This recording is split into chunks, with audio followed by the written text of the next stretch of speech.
Hello everyone, welcome to our YouTube channel Infoshare Odisha को समस्त को स्वागत।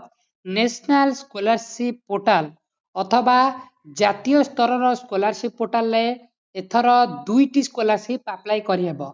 माने जदि आपण स्टेट स्कॉलरशिप अप्लाई करिथिबे जेकोनोसी स्कॉलरशिप अप्लाई करिथिले मध्य एनएसपी स्कॉलरशिप रो गोटिए स्कीम आपण अप्लाई करि परिबे। एथर बदलिछि नुवा नियम कौन रही नुआ नियम किभली भाबे दुईटी स्कीम रा लाभ उठे परिबे।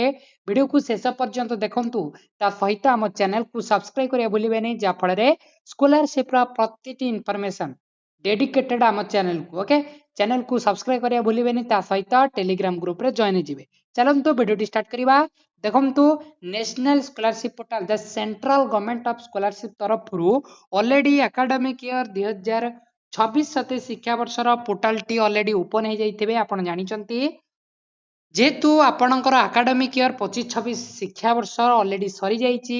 26-27 जदि आपण फ्रेश भाबा अप्लाई करबा को चाहुचंती किंबा रिन्यूअल करबा को चाहुचंती ऑलरेडी आम स्टेट गवर्नमेंट तरफ ऑलरेडी स्टेट स्कॉलरशिप पोर्टल रो पोस्ट मैट्रिक स्कॉलरशिप अप्लाई चली गलानी एकेडमिक ईयर 2026-27 देखो नेशनल स्कॉलरशिप पोर्टल समस्त स्कीम आगे जानिबा क्यों स्कीम को आमे अप्लाई करि परिबा। ओके वीडियो को देखंतु प्रथमे थ्री डॉट रे क्लिक कला परे आपनको स्कीम ऑन एनएसपी ऊपर क्लिक करिवे।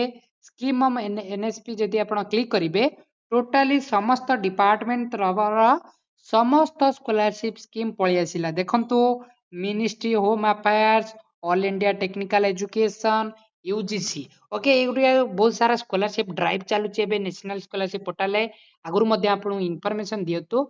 आमे वीडियो आलोचना करिबा किभली भाबे दुईटी स्कीम रो लाभ उठे परिबा अर्थात स्टेट गवर्नमेंट तरफ आपनकर स्कॉलरशिप आ नेशनल स्कॉलरशिप किभली अप्लाई करि परिबा। देखंतु कोन रहिछि गाइडलाइन आमे गाइडलाइन सहित एनालिसिस करिवो। ओके आमे कोनोसी proof and authenticate video upload करछु सबले। ओके देखंतु आपण डिपार्टमेंट मध्ये रहिछि के अनेक डिपार्टमेंट केउ डिपार्टमेंट रा आपण स्कॉलरशिप अप्लाई करि परिबे।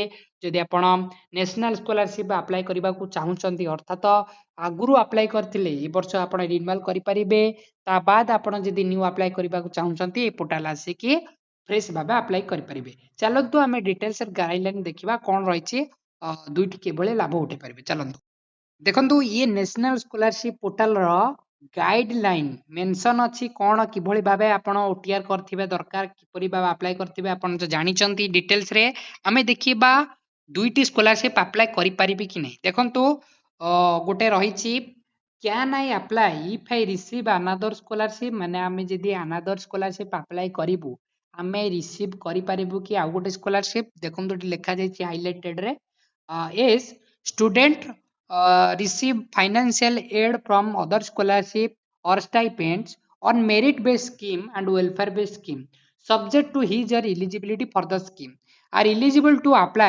academic year 2026-27 for scheme eligibility criteria under this department on NSP scholarship। देखो अनेक सारा डिपार्टमेंट रही ये गोटे डिपार्टमेंट। ओके देन आमे देखिबा अर्थ कोन।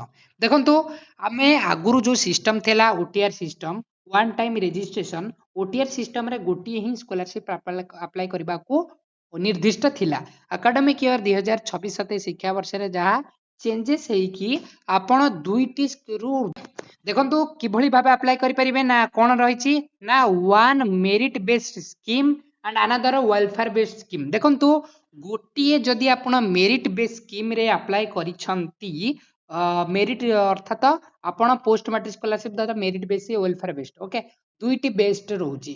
जदि आपण नेशनल स्कॉलरशिप पोर्टल रे किंबा हम स्टेट स्कॉलरशिप पोर्टल रे गोटिए मेरिट हिसाब रे आपण पाइछंती आ गोटे वेलफेयर हिसाब रे आपण को पाइबे। वेलफेयर बेस्ड कोन हम कहि जाउची वेलफेयर बेस्ड हेउची आपण ईडब्ल्यूएस कैटेगरी जदि हेतिबे आपणकर पेरेंट्स जदि लेबर कार्ड थिबो मिनिस्ट्री ऑफ लेबर डिपार्टमेंट ता बाद आपण जदि एससी वर्ग एसटी वर्ग थिबे कोनोसी भी मेरिट आपणकर जेमति ओबीसी डीएनटी स्टूडेंट मानकर कोनोसी भी मेरिट जे स्कॉलरशिप रे मागु न थिबो तेणु करी से स्कॉलरशिप को वेलफेयर बेस्ड स्कीम करा जाइछि। ओके एकेडमिक ईयर 2026-27 पई ये लागू हे जाइछि।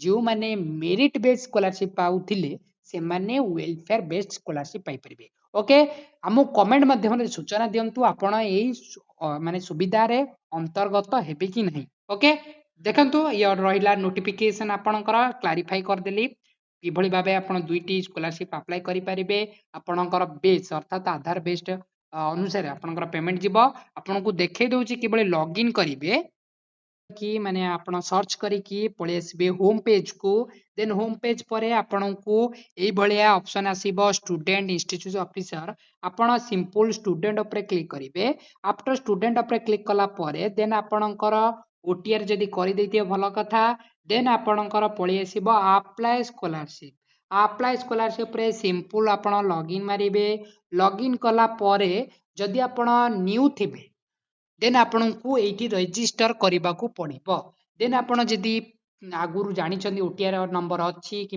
रेजिस्टर कर नेशनल स्कॉलरशिप पोर्टल देन आपणकर आधार कार्ड नंबर ओटीपी बेस्ड रे आपण लॉगिन करिपारे कि अपार आईडी जदि आपणकर अपार आईडी कि ओटीआर नंबर द्वारा आपण लॉगिन करके सिंपल स्कॉलरशिप को अप्लाई करें ओके जहाँ भी डाउट तो रही आम कमेंट माध्यम इनफॉरमेशन दिंतु आपंकर सब डाउट क्लियर करदेव ओके चैनल को सब्सक्राइब करेंगे भूलें आम टेलीग्राम ग्रुप जॉइन हे जहाँफल समस्त स्कॉलरशिप इनफॉरमेशन पाई धन्यवाद।